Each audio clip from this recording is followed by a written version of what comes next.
Did it. It's Morning Brew. Hi, everyone. Welcome to another episode of Morning Brew.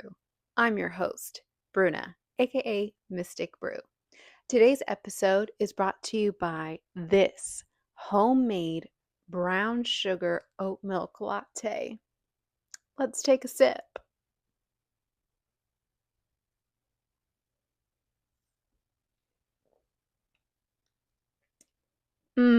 What's in your cup?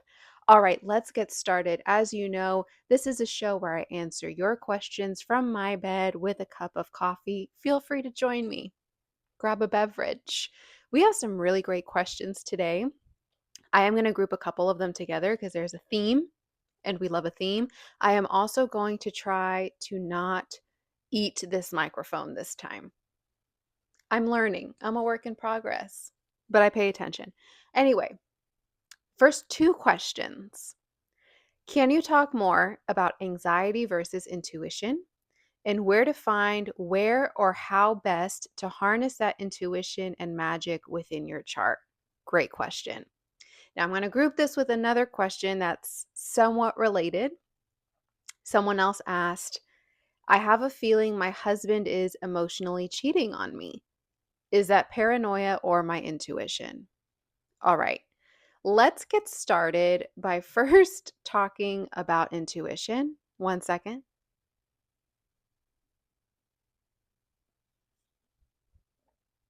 I mean, $7 easy. You know what I'm saying? Anyway. Actually I want to keep holding it because I know I'm going to want to sip some more. So intuition is your inner knowing. Unfortunately, many of us have been stripped of this from a young age, usually because it's very threatening to those people around us who take advantage of the fact that we remain unaware. Anyone who is tapped into their intuition knows people get uncomfortable around it, and it's usually people who have something to hide. You may have always had an inkling or a gut feeling like you just knew things and you didn't really know how you knew, but you knew. If someone was telling you something and you were like, this person is a damn lie, they felt that you felt it. And so, depending on the situation, they may try to make it your problem. And so, from a young age, you learn to disconnect. Now, here's where you can start to discern between intuition and anxiety. Anxiety is rooted in the mind, it's a story, it's a narrative.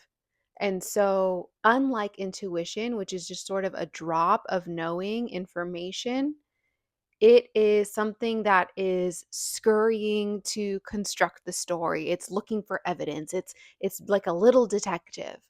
And even though it may feel sometimes like it's doing a good thing, it can work against you. So, intuition feels like a drop of knowledge from the divine. It's not necessarily going to activate your nervous system. It may, especially if it's unfortunate news, it may make you feel some type of way. Like sometimes I'll notice heat in my body or my stomach, which is your gut, which is connected to your mind. My stomach might do like a little, but there's no like racing heart or now I'm sweating or I'm spiraling and I'm trying. It's like, it's just a different experience. And something I like to remind people is part of the reason it is so important to get back into your body is because your body is what's going to give you the energy read connected to your intuition. Your body is your strongest compass. Your wisdom is in your body, not in your mind, because your mind can deceive you. I talk about that in my webinar. If you didn't watch, you can still get it. It's on my site, mysticbrew.com. It's the 4 internal energy blocks of the mind that can deceive you and play tricks on you that then manipulate your perception of a situation, a person, your experience, the world, and keeps you stuck in a cycle. So it's important to get back into your body because that's when you get the sensations of the energy that you're around. Energy is the first thing to introduce you in a room. Your mind is what creates a story, a narrative, whatever else. So, in order to bypass sometimes the unconscious stories that we are creating in our mind, we need to be able to listen to our body. But if you are someone who didn't feel safe in their body, and so you live in your mind, you intellectualize, or you're someone who experienced body trauma, and so again, don't feel safe, live in the mind, or if you're someone who participates in certain recreational activities to numb your body, and so all you have to rely on is your mind, it can get really dicey. It can get really tricky because now you have infiltrated the system that is meant to help you navigate clearly. So, when it comes to the first question, how best to harness that intuition and magic within your chart, things to look at in your chart: your moon sign, your Neptune sign, your 12th house, your 8th house, even your first house, because your first house is the body. Look at what planets are there. Look at how they're interacting with other planets. Are there harsh aspects that might be getting in the way of you being able to really embody that energy? Many different ways to look at this through a chart, which is a little hard to answer here, but those are some places you can start. Now, if you're feeling your husband is emotionally cheating on you, listen, when we feel something, it's telling us something. Am I saying you're right? No. What I am saying is your feelings, and again, that's all I have. I don't have any context. So your feelings may also be pointing to some other things that require your attention. I'm just going to say what's coming at top of mind. Obviously, I don't know what's going on, so use your discernment as always. If you have a feeling someone's emotionally cheating on you, sometimes that's stemming from a place of feeling disconnected in some way or distant in some way. Now, again, if we're saying it's your paranoia, then perhaps that distance or that disconnection is now feeding a story. And maybe that's something you've experienced in the past of, okay, they're not, we're not connecting the way we were. They're not responding the way they used to. Something's different. There's distance, there's disconnection. And in the past, when I experienced this, that person was cheating. And so you fill in the blank with the information that you have from previous experiences. Does that mean that's what's happening right now? Not necessarily. Does that mean that's not what's happening right now? Not necessarily. Unfortunately, the only person to truly have that answer is your partner. Now, again, it's important to get to the root of it. What am I feeling? What is this stemming from? What are the behaviors that I'm basing this off of? And what can I do to help bring me closer to whatever end goal I'm reaching for? So, what is the end goal here? Is it just to prove that they're just like every other person and cheating? Well, that's going to get a little messy. If the end goal is I want connection. I want us to be closer. I want to feel safe. I want to know that within our relationship and within our partnership, we are getting our needs met, that we both feel heard, and that there is no need to look elsewhere or seek someone else for something that my partner needs or that I need. I also want to know that if something should arise that threatens that we have a solid enough foundation to have a conversation about it. And so, perhaps having a conversation is necessary and not coming from a place of, I feel like you're emotionally cheating on me. What's going on? This, and that. But more of, I've been feeling a little disconnected from you and I miss you. Because a lot of times that's really the root of it. I miss you. And it's the vulnerability of that can lead us to going around it and instead creating a story that helps us feel better about maybe they're a horrible person, maybe something's happening, and maybe I just need to disconnect. Now, again, I don't know. They might be. But if you are wanting to get relief and most of all, the truth, then that's also going to require you to figure out what's happening within yourself when it comes to this partnership, this person, and your needs. Are you also being able to show up for their needs? There's a lot of questions here to think about. And so again, this is a conversation between the two people involved. Do I read people? Yes. Can I sometimes see things that are happening? Yes. But in this case, I can't predict that. I can't tell you that. And I can't tell you if it's your paranoia or your intuition. I don't have enough information. What I can tell you is this is something that's weighing on you. This is something that is bothering you. And this is something that you want to resolve. And so it feels like, regardless of the answer, you're seeking some truth. That's going to require a heart to heart conversation where you are willing to speak the truth and also accept the truth. Not always easy. And again, not coming from a place of accusation or blame or assuming like you already know the answer. Just be curious. I miss you. I feel like we're not connecting like we used to. And I want to know if there's something that I can do to help remedy that.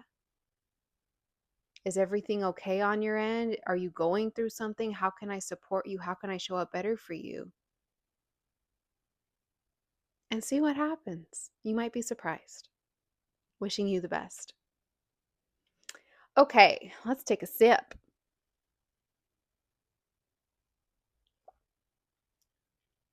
Getting an espresso machine.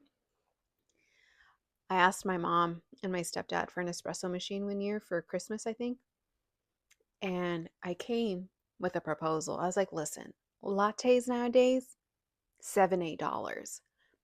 I think it is fiscally smart and cost effective to have my own espresso machine. I used to be a barista. I can whip up a latte. I can whip up a lot of things. If I had my own, this is how much money I would be saving a month. And so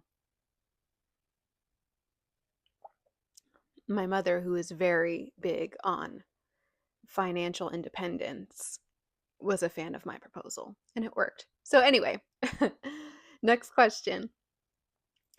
I feel like I'm going through an awakening, but it's been really hard to the point where I get some really dark thoughts. I just feel like I don't want to be here and I'm not sure how to navigate that. Let me actually put this down. First of all, thank you for your transparency. That is more relatable than you know. The spiritual journey and in awakening, which is really just accepting truth, is difficult. It is not just, oh, let me go meditate on a mountain and let me go on this retreat and let me do more yoga. Like, okay, sure, great. It is gritty. It is definitely dark. You're navigating through your own darkness. You're navigating through the parts of your psyche and the parts of your past and the parts of your soul's journey that may have been abandoned for a really long time. You are literally moving through the darkness into your own. That's why I always remind people it's not all love and light, and it's not all about ascension. In fact, if your sole focus is ascension, you're going to have a tough time, my friend. The best visual I can give you that I tend to give my clients when we talk about this is a tree. When you look at a tree that stands strong and tall and wide, what do you know about that tree? It's sturdy. How is it sturdy? In order to be that grand and that big, the roots that you do not see underground travel far into the earth. Because in order for that tree to stand the way that it does, those roots had to go just as far down to secure it so that when it does grow, it doesn't falter, it doesn't fall. The same is with you. On this journey, your ascension is directly correlated to your descension, your shadow work, your ability to go into your personal underworld and solidify those roots. See where things were broken off, see where things weren't working, and fix it. A lot of work underground before you see the fruits of your labor grow. People who focus only on what you can see externally keep falling down. Why? Because their roots aren't solid. You have to be willing to take the time, the effort, and the investment of going underground first. That is a dark journey. And something else I like to remind people when those dark thoughts do come up, when it gets so dense that you're like, what am I doing here? I don't want to be here anymore. Another thing I have experienced many times in my life. It is not always that you want to die. It is that a part of you is begging to die. It's something you've outgrown. It's an identity that no longer fits. It's a version of yourself that is no longer a part of you, but kind of just latching on. And that becomes heavy. It's kind of like you're carrying all this weight when you could just hands off. But again, that's scary in and of itself because all you know is you and your life with all this. Ooh, excuse me. Okay, we're releasing. Love that for us. It requires a level of courage and confidence in knowing that it's safe to let this go. Because when you let something like that go, especially if it's a part of yourself, a part of your identity that you have latched onto and maybe even cultivated your entire life around, then it's almost like, well, who the frick am I after this? I don't know this person. And oftentimes it's the version of you that became like your protector, your warrior. They were probably messy, complex, whatever else. God bless them. But they got you through some tough shit. You honor them for that. It's hard to let them go, even if they are holding you back at some point. But that's part of this journey, is recognizing I'm okay now. And honestly, it's not even that you are letting them go and releasing them forever. It's more of an integration. Okay, I recognize this is a part of me. And now I keep you in here. But you don't need to be running the show all the time anymore because you're showing up to places and situations where you're making it worse. I don't need you in this specific moment. But should I ever need you again, I will call on you because I know it's in me. But it's not all of me. And sometimes when you hyper focus on a certain part of yourself or a certain identity or whatever else that has brought you to this point, you are also then neglecting all the other parts of yourself that are begging to be seen by you, begging to be embodied and experienced in the world. A lot of times this is tied to our trauma. We become the damsel in distress or the person who gets close but never actually gets it, or the aspiring whatever. At some point, you got to drop the aspiring, you got to drop the victim mentality, you got to drop the sob story and recognize That doesn't have to continue to be me just because it's been me for so long. Perhaps you got so comfortable going after something that you're not allowing the parts of yourself to come through that actually has it, that can actually sustain it. That's the self-sabotage. There's a reason the saying, the truth will set you free, but first it'll piss you off, exists. The truth isn't always easy to face. Whether it's the truth of a potentially cheating husband, or the truth of yourself holding yourself back, or the truth that your anxiety has been running the show more than your intuition, or the truth that there has been situations within your life that have caused you to play small, and over time you have continuously allowed it, or the truth that this is actually in your hands and you are the one holding yourself back. Not easy, but necessary. What you're going through is an illumination of a lot of things: the world, yourself, the way you see the world, your relationships, your friendships, your family, your job. You're recognizing where there is no longer alignment. You're recognizing where you make a lot of excuses. You're recognizing where you bypass. You're recognizing emotions that you keep swallowing that you need to feel so that you can get back into your body. It's a lot of stuff at once. It's overwhelming. But know that it's temporary. Nothing lasts forever. That's the good news and the bad news, is nothing lasts forever. Does that mean you don't still experience it? That's up to you. But if you know that nothing lasts forever, are you still willing to accept the invitation to experience it for however long it does last? And are you willing to see what happens with that? Because if nothing lasts forever, then even what you're experiencing with this thing in this moment is bound to change. That is the one guarantee we have in this life, is that things will change in some way, in some form. So just hold on. Wait until you see the other side of this. Know that the crashing waves will at some point come to a stillness.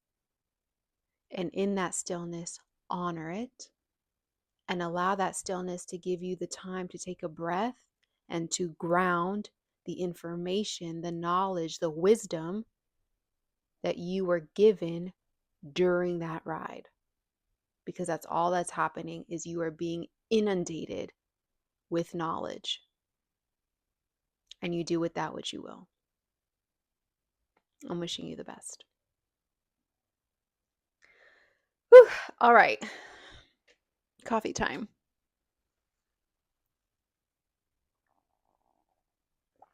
I will take a moment right now to share some announcements. If you are in LA, my Reiki sessions are back. I used to do in-person Reiki sessions, I think back in like 2021-ish. I don't remember, but I've had to take some time off. I needed to find a new space, and I have finally found a home for my Reiki sessions, and it is exquisite. So if you are in the LA area and you would like a Reiki session with moi, email me info@returntoself.me. The sessions will be in Burbank, California. They include a vibroacoustic mat so that you can embody the sound frequency healing throughout the session. I do light head and hand massage, as well as a full body Reiki charge with your energetic centers. And then there's also red light therapy. So if that is something that you are interested in, I also have a post on my newsletter with more information at returntoself.me. Email me, we'll set it up. Additionally, if you are seeing this before March 12th or March 15th, I am hosting an event also in Burbank on March 12th, the evening of March 12th, shadow work through tarot and poetry. It's just going to be a fun night of getting together, pulling some tarot cards, and doing some shadow work prompts based on those tarot card pulls. Do you have to be a poet? No. Do you have to know tarot? No. All you need is the openness and willingness to have a good time with some people who are all interested in learning more about themselves. If you're not in LA and you're like, dang, that sounds like fun, I want to do that too, great. I'm doing an encore presentation on Zoom that following Saturday, March 15th. All of that information and the tickets to RSVP your spot are on my newsletter, returntoself.me. All right, let's get into the last question. I saw you post about the spiritual ego, and I wonder if it's something I'm experiencing. Can you talk more about that? Yes, I can. Yes, I absolutely can. Let me tell you something about me. I got a strong ego, okay? And what I've noticed within the spiritual journey is at some point, your ego will take on a new identity. It'll put on a caftan, it'll hold some crystals, and it'll make you believe that it is the spirituality that you are embodying, but it's still your ego. Tricky, tricky, very tricky. It's just part of the journey. It's not to judge or shame, it's part of the experience. Now, I talk about this more on my newsletter. I did a whole post on this and I mention it from time to time. First of all, I love that you're even open to asking this question. Most people are like, what are you talking about? No, that's not what's happening. Boo boo, you're not the Messiah. First of all, let's talk about that. We all think we're Jesus at some point, and that's great because you are a part of that Christ consciousness. That's what you're remembering. You're awakening the Christ consciousness within yourself. Does that mean you are the savior that just came to liberate humanity? I mean, you might be part of the army to do that. But again, let's ground it down. Let's ground it down. Spiritual ego looks like hierarchy. When it comes to true oneness and remembrance, part of that remembrance is that hierarchy is not a thing. So the spiritual ego happens when you start recognizing, like, oh my gosh, I have been digesting A, B, C, and D that is just so low vibrational, and I can't do that anymore. And oh my God. And then you project that on other people. And you start thinking, like, oh God, they watch reality TV or they still drink alcohol, like whatever else. Listen, we all have a unique journey. And sure, certain vices may be working against someone else. Does that mean that you are now above them? No. No, my friend, you're not above anybody. What you will learn through this journey when you come full circle is at the root of it is humility. Just because you have these mystical experiences, you acquire this knowledge, you strengthen your connection to the divine, you're able to do all of these things, it does not make you better than anybody else. That's your spiritual ego. And sometimes when the spiritual ego hijacks your practice, it can keep you stuck by continuously making you believe that you are better than, you are above, you are somehow superior to others who are navigating their own journey that you have no clue about. So in your mind, you may think, oh my gosh, they are just so lost. They keep doing this. They won't change. And then you try to like insert yourself. Again, I know this because I did it. And again, it was coming from such a sincere place of just, I see how this is changing my life and I see you struggling or I see you having a hard time and I want to help. But the hard part is sometimes you're not meant to. All you can do is lead by example. You focus on your own journey. And those who are ready and willing will seek your counsel. They will seek your guidance because they see it. They're like, dang, I'm experiencing this thing or I'm starting to. That's why I attract a lot of skeptics Or a lot of people who are just like, hey, so I'm experiencing this. I don't know what it means. Da, da, da. And I love that. The bridge between two worlds, letting people know it's okay. And also, this is what's going to help. But I can't exert that on them. I'm also a projector in human design. So it's like, I got to wait for the invitation. But even then, it is recognizing that what's actually happening is you are still seeking validation for your experiences by wanting to see it implemented by others, or receiving that ego boost of them being like, oh my gosh. And again, there are people here who are never meant to awaken. That's not part of their soul contract. There are people here who are only meant to achieve a certain level of awakening. And that's all their soul wanted to experience in this life. You don't know what their soul signed up for. And that's when you take on karma because you keep inserting yourself in business that's not yours. Again, it can be with the purest of intentions, but you can get caught up. And the other part of that is sometimes I see people being like, oh my God, Earth is so ghetto. I don't want to be here. Also, I was there. I get it.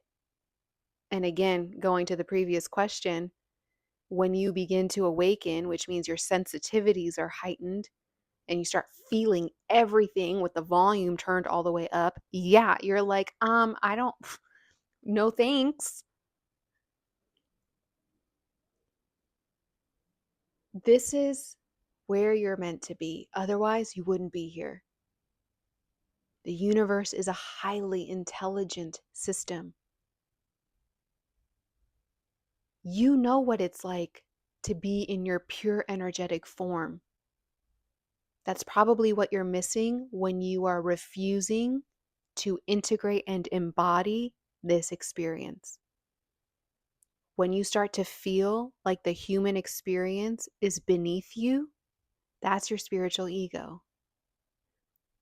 That's part of your work that you may not be recognizing or acknowledging. You've already been there. There's a reason you're here in a body, having these complex, chaotic, messy emotions, all these sensations. It's not beneath you, it's the whole point. And so, truly arriving at that embodiment and integration is recognizing your divinity and recognizing the divinity within your humanity so that you can embody it and put it to practice. And when you put it to practice, it is not now putting it on other people, which is just another fancy, other sort of manipulated form of dogmatic religion. It is just who you are in this world. That's why I always remind people your purpose is not your job. Your purpose is who you are in every situation. Stranger, friend, lover, whatever. It is your energetic frequency as you move through this experience.